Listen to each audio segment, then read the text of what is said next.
What happens when the CEO of a retail chain trades his corner office for a headset at customer service and realizes the real problem isn't the customers? Alden Price had been uneasy for weeks. He wasn't the type to panic over a few bad reviews, but something didn't feel right. The numbers at Store 5 had been soft for 3 quarters, now not syncing fast enough to trigger alarm bells, but just enough to nag at him. He'd bought the chain 7 years ago, turned it around from near bankruptcy, and grown it into 9 busy locations across the state.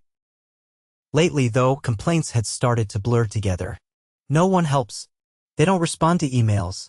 I never got my refund. Most of them traced back to the same place, Store 5. He didn't want another filtered report or corporate memo. He wanted the truth.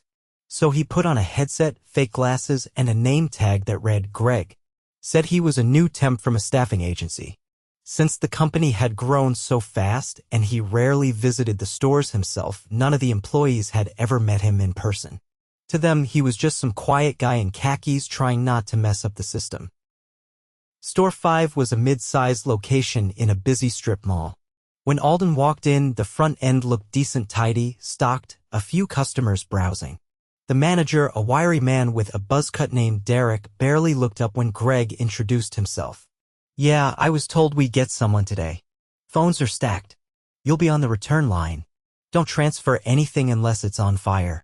Alden gave a polite nod and followed a young woman named Emily to the back office where the customer service phones rang nonstop. You'll sit here, she said, pulling out a swivel chair. Just answer and log the calls. Derek doesn't like it when we escalate stuff. That struck Alden as odd. But he didn't say anything yet. Emily was sharp, kind voice, patient. She offered to help him learn the system between calls. Within 15 minutes, Alden was answering customers. Most were routine. Shipping delays, wrong items, questions about sizes. But then came the refunds.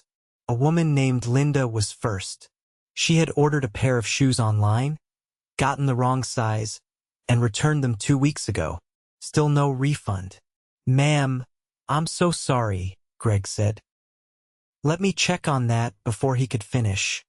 Derek popped his head in. Greg, we don't process refunds over the phone. Tell her to email support. She said she already did. Twice, Alden replied, careful to keep his voice steady. Derek's tone sharpened. Then she can wait for the queue like everyone else. We're not here to babysit people. Emily's fingers froze over her keyboard. Her eyes flicked to Alden. He nodded slowly and turned back to the phone. I'll pass that along, ma'am.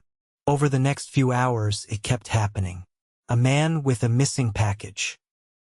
Another woman whose refund was still being reviewed after 30 days. Every time Alden tried to help, Derek would cut in or glare from the hallway. By lunch, Alden's stomach was tight. He pulled Emily aside near the lockers. Why does Derek block refunds like that? She hesitated. He says it's to prevent abuse. But, honestly, it's not about that. He thinks refunds make us look weak. Says customers will walk all over us if we give in. Alden frowned. That seems backwards. He doesn't care, she said quietly. He tells us to stall until they give up. Or he deletes the refund requests from the system. Alden's jaw clenched. He deletes them? She nodded. I've seen him do it. I tried to say something once. He cut my hours for 2 weeks. Alden leaned against the wall, the cold of the metal locker pressing into his back. This was worse than he expected. Not just per management deliberate sabotage. And fear. The kind that made good employees keep their heads down. He stepped away, trying to keep his hands from shaking. He hadn't felt this angry in a long time. Back at the desk, a man named Jonah, probably in his late 40s, kind eyes, thick Boston accent, was wrapping up a call. He looked over. You okay, Greg? Just learning the ropes, Alden said. How long you been here? 5 years. Used to love it here. But lately. Jonah trailed off, then glanced at the hallway. Derek's been different since the district manager started writing him about numbers. He's scared of looking soft. Alden nodded. You ever get in trouble for helping someone too much? Jonah chuckled dryly. Once. Gave a refund to a lady who'd been waiting a month. Derek made me mop bathrooms for a week. That night, Alden went home exhausted. His throat hurt from talking all day. His head throbbed. There was a time he thought leadership meant boardrooms and forecasts. Today reminded him that leadership started where the customer's voice ended, in the hands of people like Jonah and Emily. And right now, those hands were being tied. He sat at his kitchen table, staring at the same numbers he'd been studying for months. Now he knew why they didn't add up. Tomorrow, he'd push harder. He wasn't here to observe anymore. He was here to fix it. By day 3, Alden wasn't just uncomfortable, he was disturbed. He'd swapped shifts with another part-timer to cover an early morning slot. The moment he walked in, the store lights were still flickering to life. Emily was already at her desk with a coffee cup that had clearly been refilled more than once. Her eyes looked raw, less from lack of sleep and more like someone clinging to patience by the edges. Derek wasn't in yet. That gave Alden a sliver of space to ask what had been clawing at him since yesterday. "Emily," he said quietly, pulling his chair closer, "what happens if someone flags a serious issue like a missing refund that's been sitting for weeks?" Her voice was low. "They get told to file a support ticket. Then Derek either deletes it or buries it in the shared drive where no one checks. Does anyone ever push back?" She shook her head, not looking up. "Not unless they want fewer hours next pay cycle." That was the second time she'd mentioned hours being used like a weapon. Alden wrote it down on a scrap of paper in his pocket, not just for memory, but as evidence. He'd already decided Derek would be gone. But timing mattered. He needed to see everything. By mid-morning, the store was humming. The phone rang constantly, but instead of taking calls, Derek stood near the front, arms crossed, watching Emily and Jonah like a hawk. He wasn't helping. He rarely did. Jonah leaned toward Alden between calls. "I've never seen him pick up the phone even once. Says it's not his job." Alden raised his eyebrows. "So what does he do?" "Walks the floor. Tells us we're too slow. Writes us up if we don't hit call volume." The next call Alden answered was from a man named Carlos. His voice was calm, almost tired. "Hi, I ordered a blender over a month ago. It arrived broken. I returned it, but I haven't heard anything. Tried emailing. No response." Alden pulled up the return ID. It had been logged, but marked as pending verification. The timestamp was over 20 days old. "I see the return was received," Alden said. "I'll look into this for you." Carlos paused. "You're the first person who didn't tell me to wait. Thank you." Alden muted the call and stood up. "Emily, did we get a damage report on return ID 3294? She typed quickly, then frowned. "Yes. I logged it myself on the 15th. It should have been processed." Alden flagged it. "Customer's been waiting too long. I'm pushing it through." Before she could reply, Derek appeared from behind a shelf. "You're not authorized to process returns, Greg. I'm just updating the status. The return was verified weeks ago." Derek's nostrils flared. "That's not your call." Alden didn't flinch. "Is there a reason we're holding verified refunds?" Derek's voice dropped into a hiss. "Maybe you should worry about your own job instead of playing hero." A few heads turned. Jonah froze mid-call.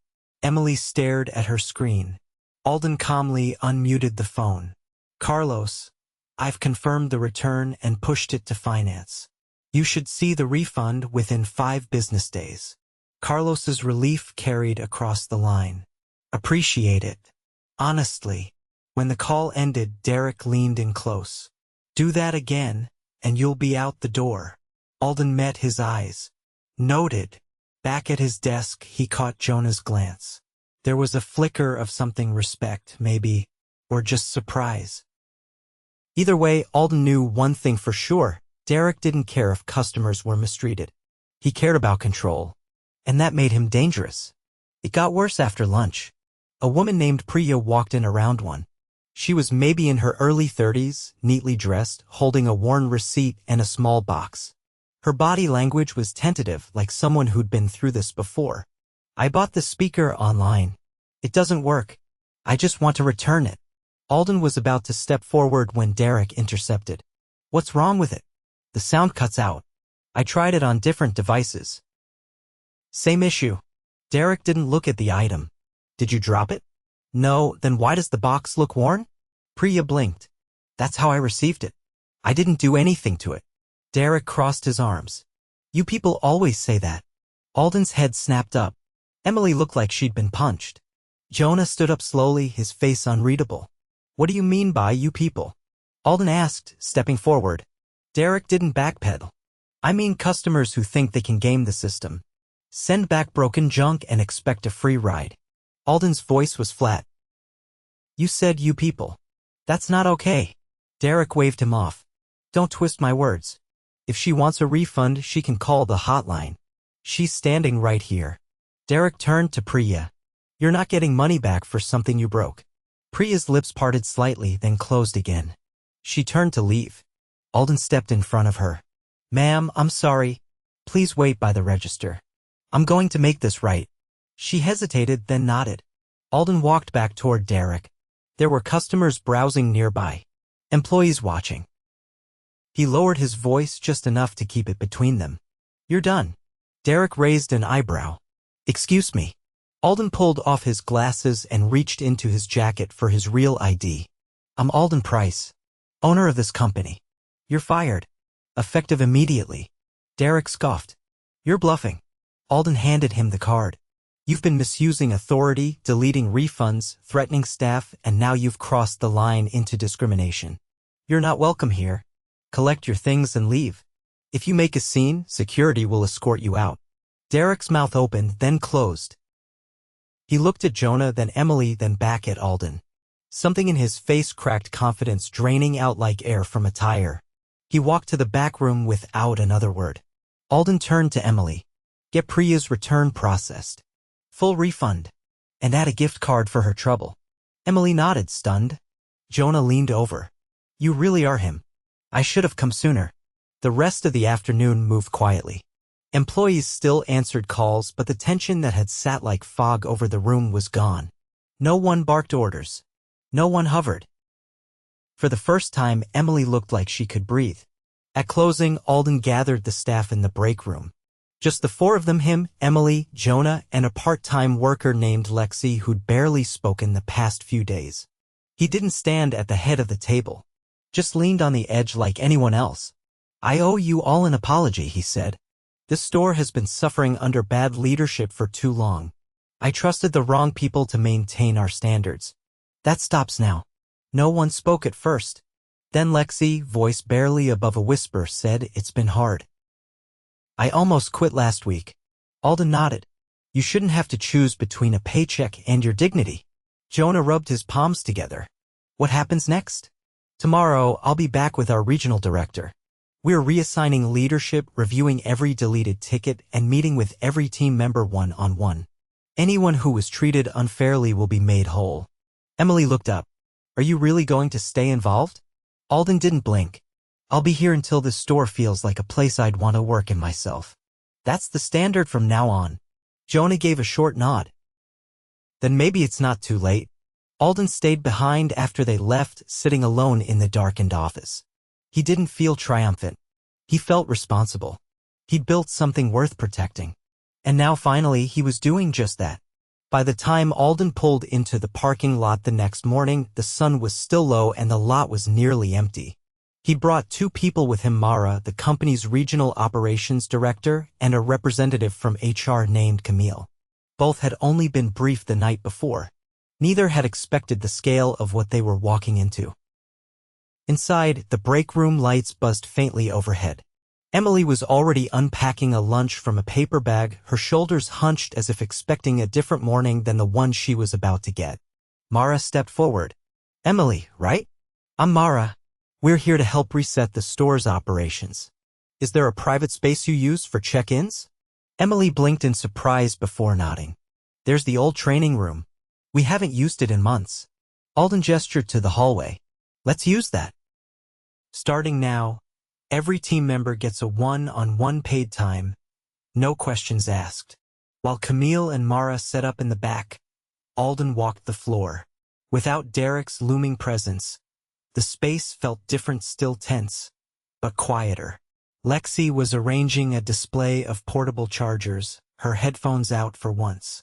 He approached gently. Lexi, when you're done there, can you meet Mara in the training room?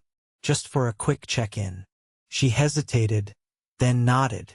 Okay. Jonah arrived shortly after, carrying a backpack with a small tear in the strap. He raised an eyebrow when he saw Mara at the counter reviewing a binder of schedules. Alden caught his eye. You're not in trouble. Promise. We're making some changes today. Real ones. Jonah exhaled and nodded once. All right.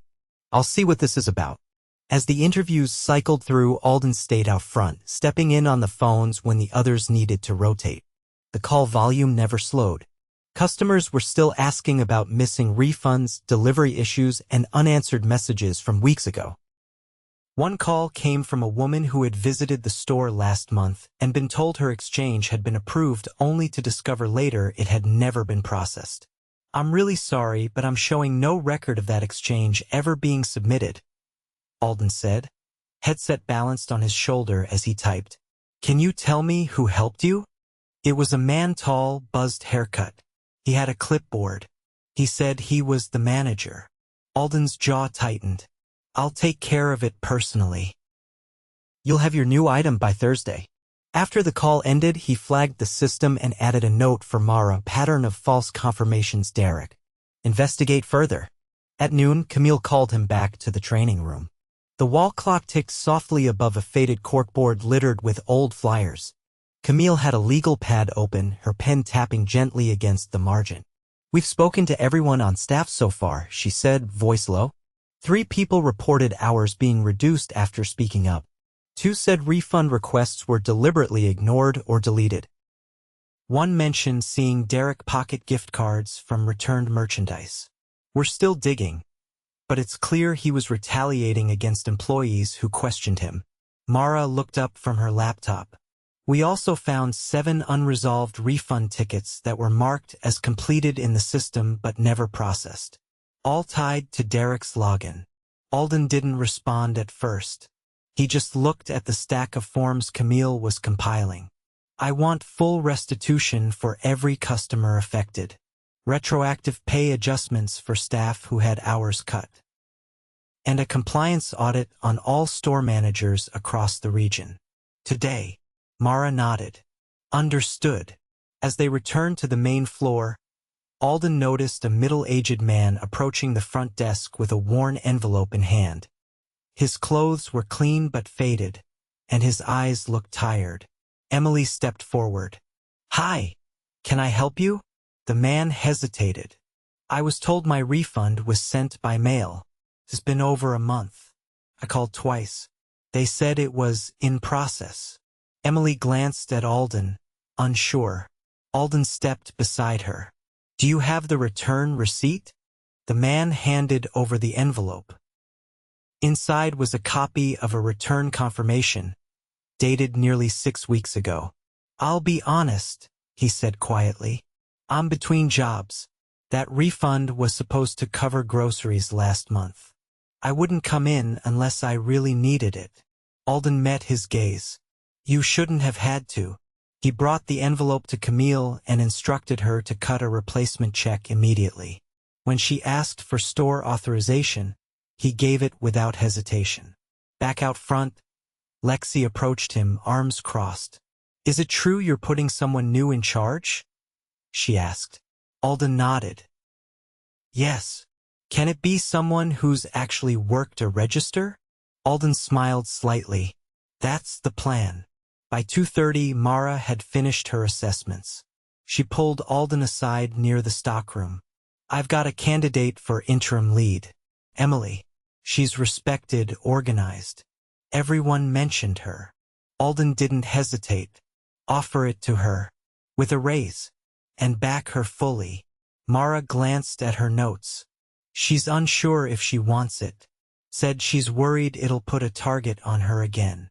Alden stepped toward the service desk, where Emily was helping a customer pick out a charger. When she finished, he motioned her aside.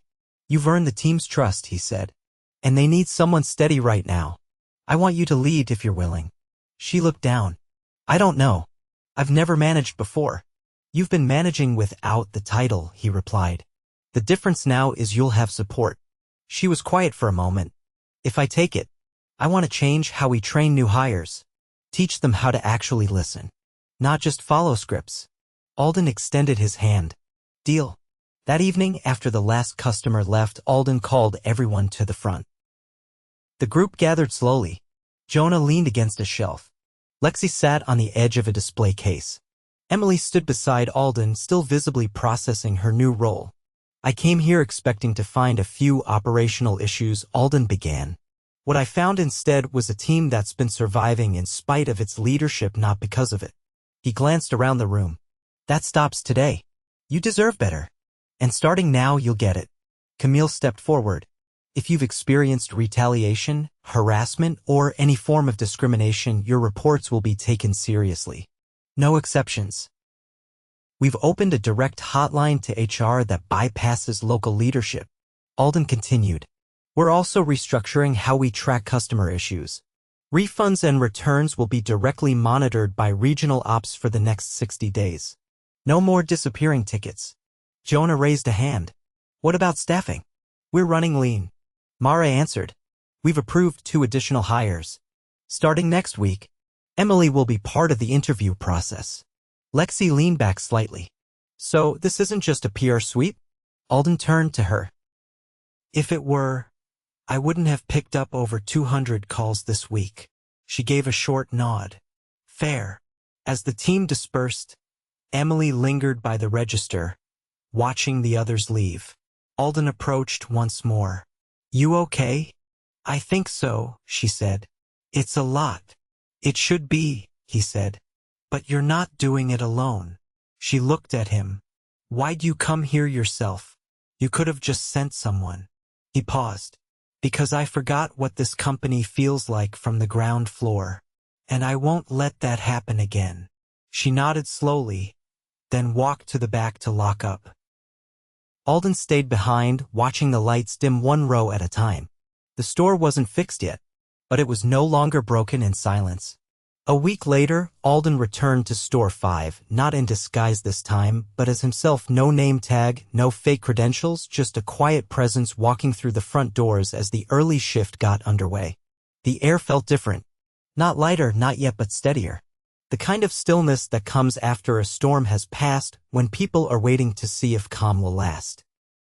Emily was at the service desk, headset on, speaking to a customer with a measured, clear tone. She glanced up briefly when she saw him and gave a subtle nod before finishing the call. When she stepped away, she didn't look nervous. Just focused. Morning, Alden said. We're working through the backlog, she replied. Still about 37 refund cases left. But we've closed out over 100 since last Thursday. He looked toward the back office. You've had to do that on top of your regular duties?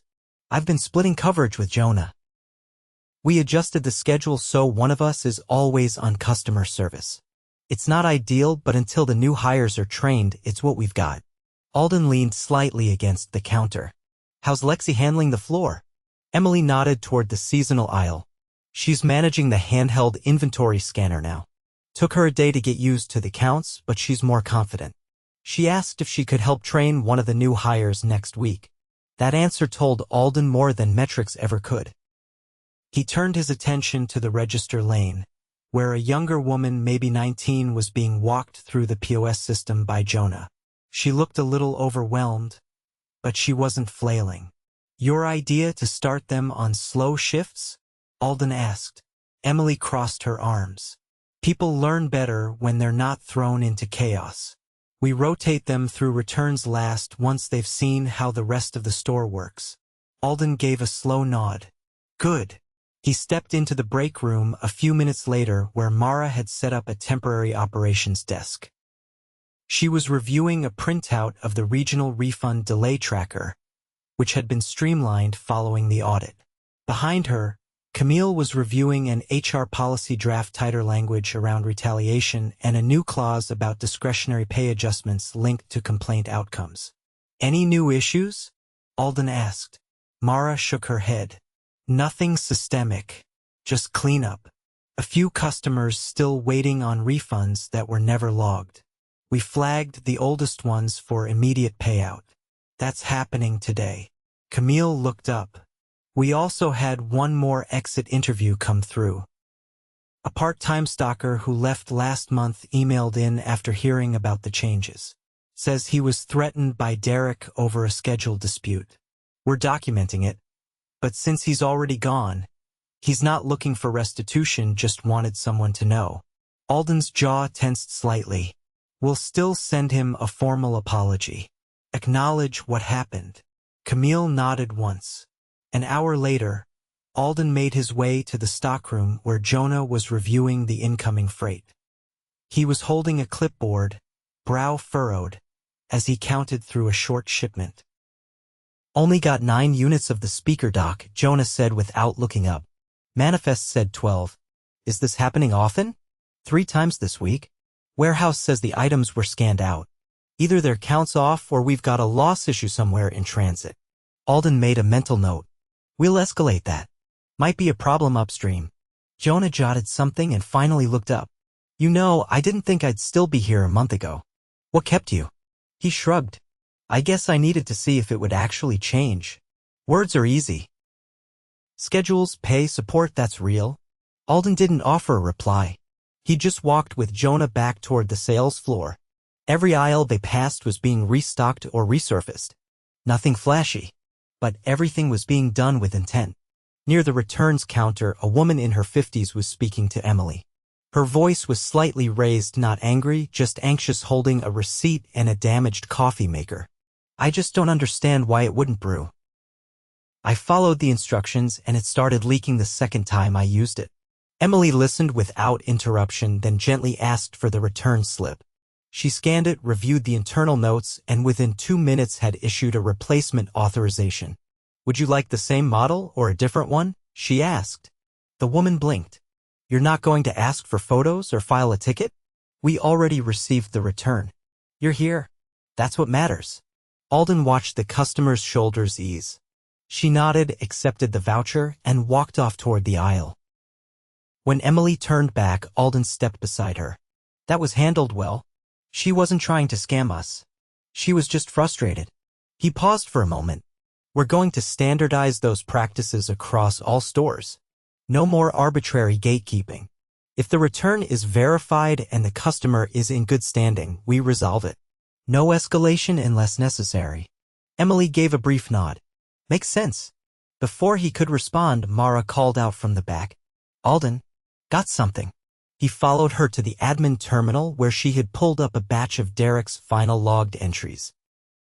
One stood out: a refund processed manually outside of protocol 6 days before Derek was terminated.